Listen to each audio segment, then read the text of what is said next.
Ronaldo Benzemadan kelgan pastga bosh bilan zarba berish o'rniga basketbolchi kabi qo'li bilan darvozaga kiritdi.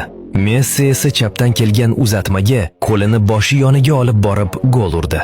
Mbappe esa darvozabon bilan 5 ta raqib orasiga kirib, oyog'i bilan gol urish o'rniga qo'lini cho'zib to'pni kiritdi.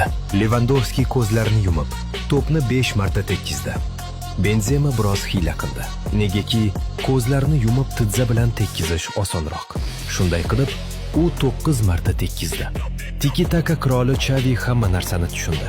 Lekin birinchi urinishdayoq u atigi 4 marta tekkizdi.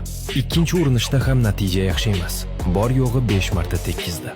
Chellini axir markaziy himoyachidir. Shuning uchun uning yomon tekkizishi uchun uzr qabul qilinadi. Ammo u Alkot o'ylagan edi.